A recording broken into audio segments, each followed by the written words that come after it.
My name is Michelle Ann Johnson, and I've been a professional actress for a very long time, and I'm making the transition into spiritual teaching and spiritual healing.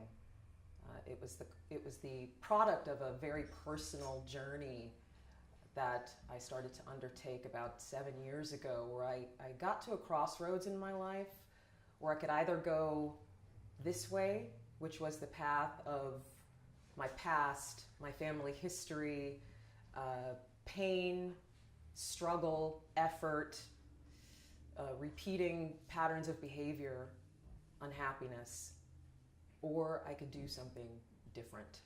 And I didn't even know what that different was. I just knew that I had to do something different.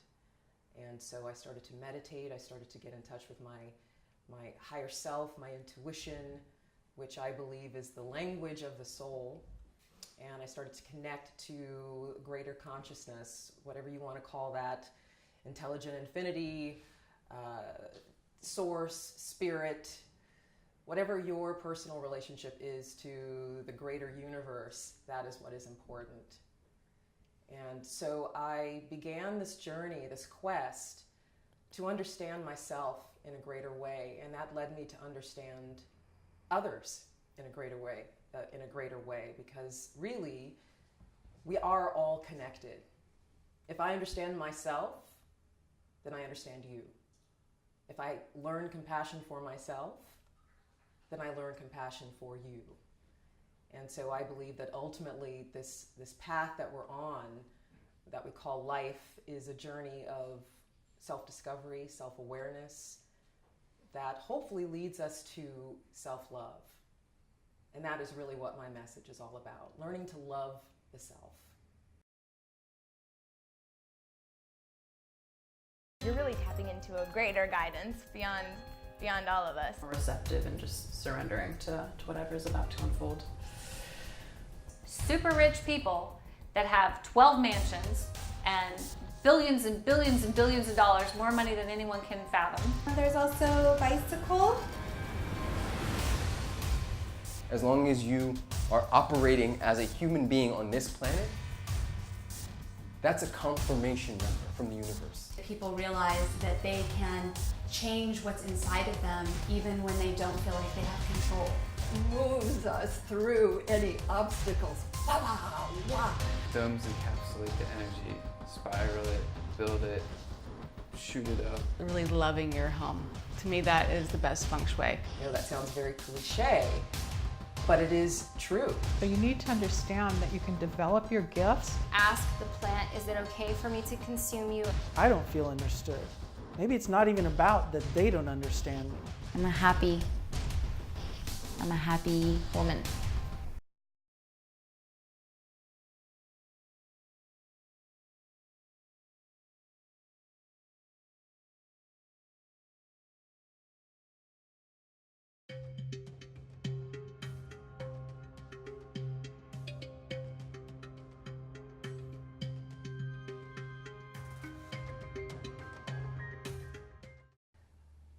I definitely believe that we are at a time where there is an awakening happening. And I think it started in the 60s, where there was a real revolution of consciousness that started. And I know myself, even though I was born in 1972, I am a child of the 60s. The 70s, we saw the human potential movements really start to take off.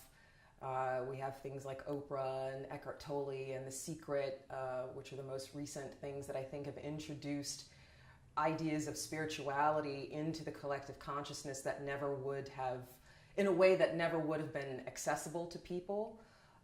So I definitely believe that we are living in a time where spiritual principles are a part of our fabric, a part of the collective consciousness that we all exist in, and so we're all taking in these ideas in a way that are so much more matter of fact than were before, and that's very, very encouraging. I know that there are people who I never would have believed would have started to awaken to these kinds of concepts and ideas.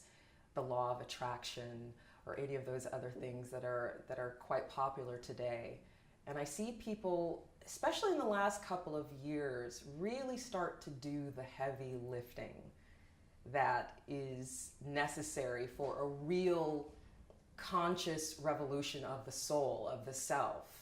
It's great that we have a conscious revolution collectively, but to do that, we each need to do our own individual work. And I see people really starting to undertake that process. And it's challenging, and it's not for the faint of heart, but I believe that it's so rewarding and it's so needed. And as each person takes their own personal responsibility for that work, then they are doing their part. That is really how everyone does their part in this movement, in this revolution of consciousness, is that each person takes responsibility and makes a choice. Do I want to be a part of the problem, or do I want to be a part of the solution? I know that sounds very cliche, but it is true. It's simplistic in its truth. And I believe that the most profound ideas really boil down to simple truths in their essence. So we each need to do our part and to really start to look deeply within ourselves. That's the first step. To look at the shadow, to look at those parts of ourselves that may be painful to look at, may be uncomfortable to look at, but in those parts of ourselves that we don't want to own, that's where the wisdom lies. That's where the real work of loving the self unconditionally, even those parts of us that we don't necessarily like or want to admit to anybody or even to ourselves. It's in that work with ourselves, loving ourselves unconditionally, that's really where the true magic starts to take place. And that's really where I feel as we each start to do that individual work, then we're going to see that just mushroom in the collective. Everyone has a dark side, everyone has a light side.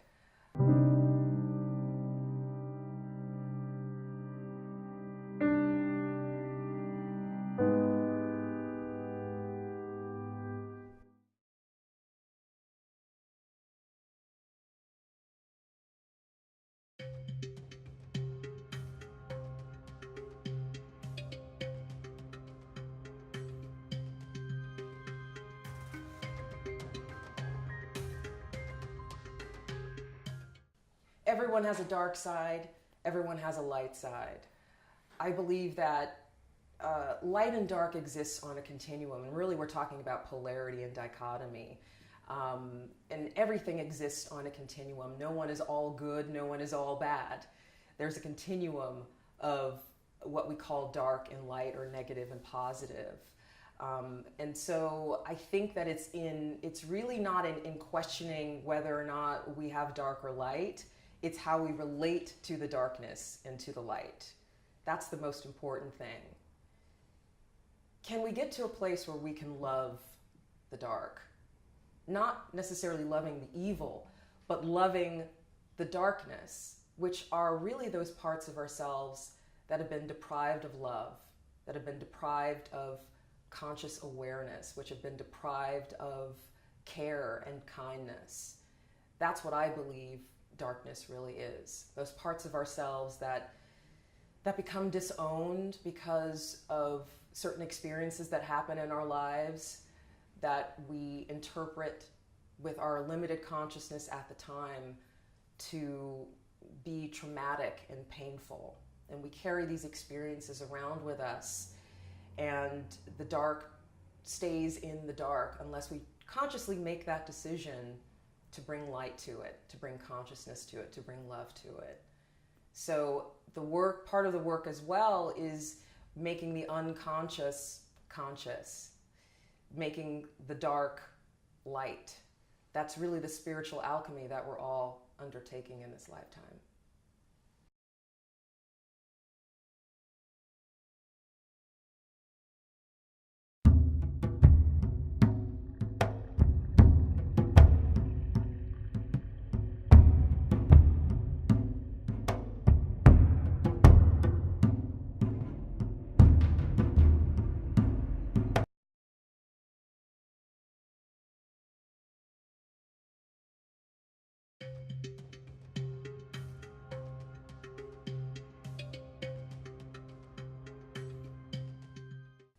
I believe that empathy and compassion are on the same continuum.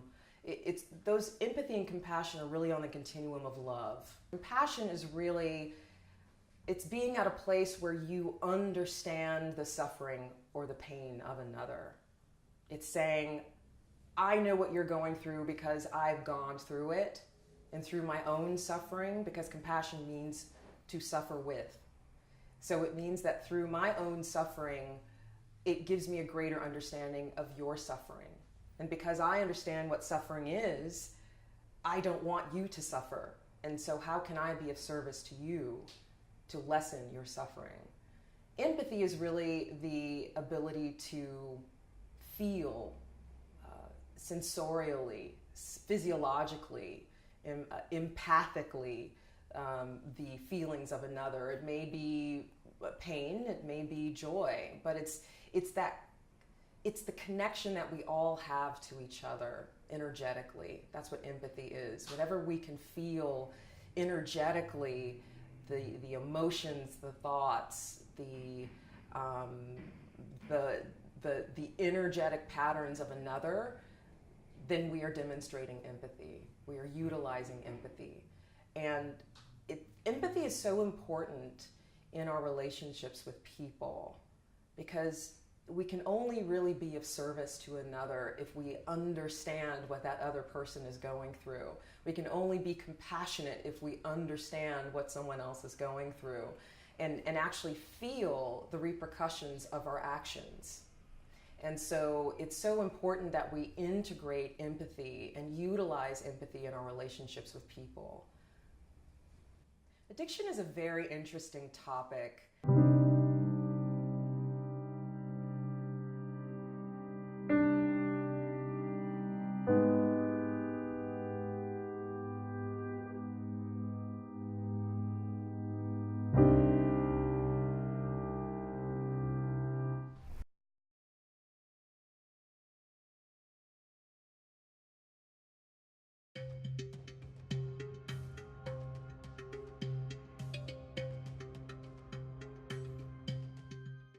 Addiction is a very interesting topic.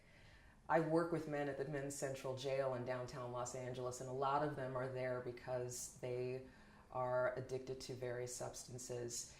And I think addiction primarily comes about because there has been a breakdown in the development of trust in a person's life. They've experienced traumatic events in their younger life that hindered the development of healthy, dependent relationships on others.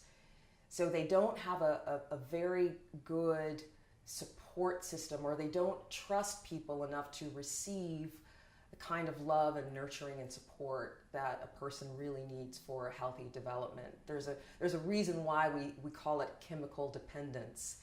It's because the person has not developed healthy, dependent relationships on others, and so they need to substitute that dependence with chemical dependency.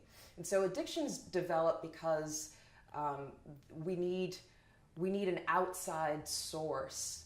Instead of having our own internal power, we are externalizing our power and depending on something else outside of us to provide that power for us.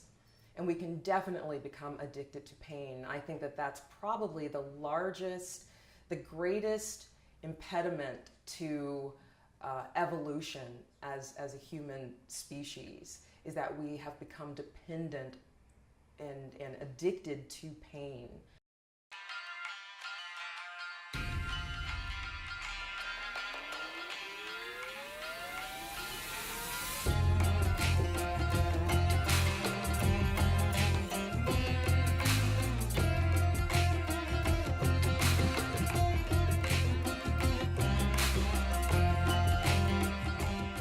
Addicted to pain. What does that mean? What does that mean? It means that we have become so familiar with pain. And I believe that pain has a very particular energetic signature. Just like everything is energy, everything has a frequency, pain has a frequency. And we can basically put all of the ills of the world, whether it's dependency, addiction, struggle, unhealthy relationships, poverty, whatever you want to call, any kind of unhealthy manifestation. It's all under the umbrella of pain. And I think that so many of us have become so used to just existing in a state of pain that when happiness presents itself, we don't even know what to do with it. We crave more pain because that's what we know. It's so familiar to us. And so it's really about how can we break the dependence on pain? How can we seek out a frequency and a vibration that is higher than the frequency of pain? Once we begin to do that, once we even open ourselves up to the possibility that we can transcend pain, that's actually possible and something that we can aspire to, then it's just about, okay, how can I go about doing this? I've learned some very useful tools and techniques that really go a long way toward clearing pain out of the system energetically. Because again, everything is energy, and we have pain, that the frequency and the vibration of pain in our bodies, in our energy fields. So once we make that choice to transcend pain, then it becomes about how do we clear pain out of our systems. And there are very definite ways that we can go about doing that.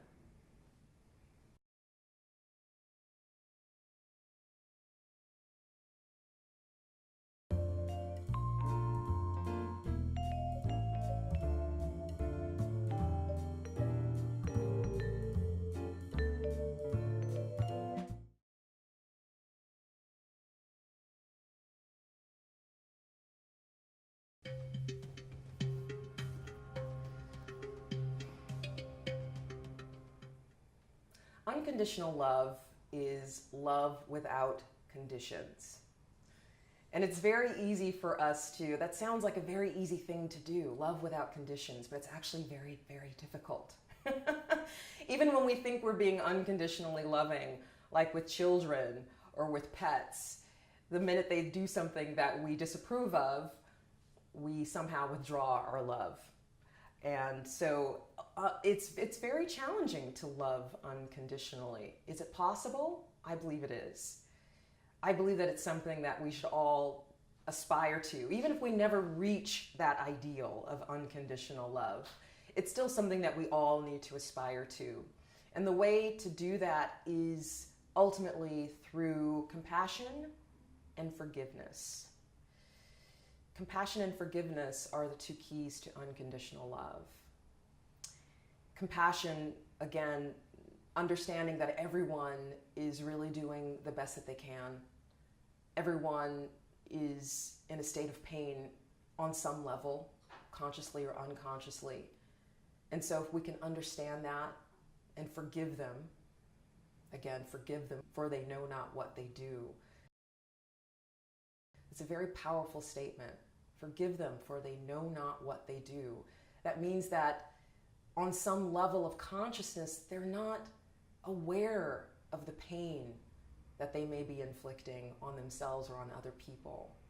And if we can keep that in our minds and in our hearts, and keep that compassion alive for other people, then when they do things that maybe we disapprove of, or maybe is even harmful or painful to us, we can keep in mind that they're doing the best that they can, even though we would maybe want them to be different, maybe want them to behave in a different way, and forgive them, because we understand that on some level, they're not conscious of what they're doing.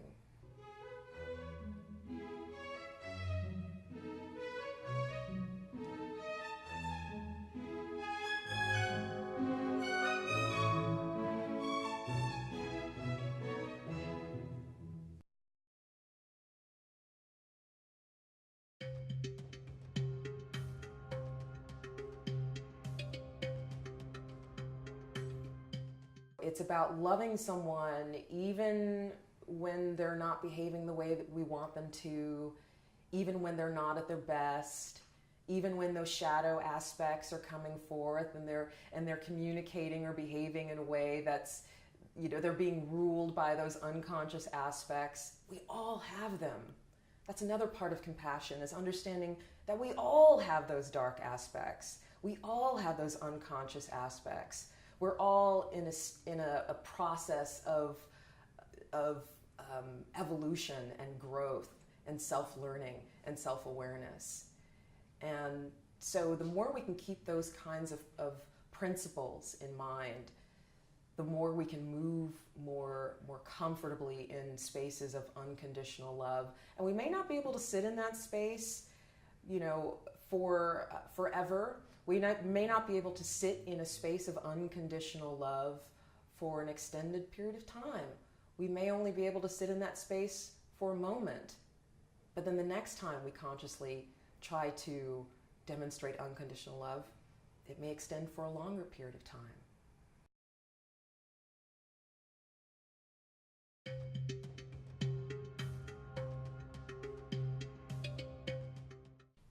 If you are interested in working with me on your own personal journey of self-discovery, self-awareness, and self-love, which is most important of all, you can reach me at michelleannjohnson.com.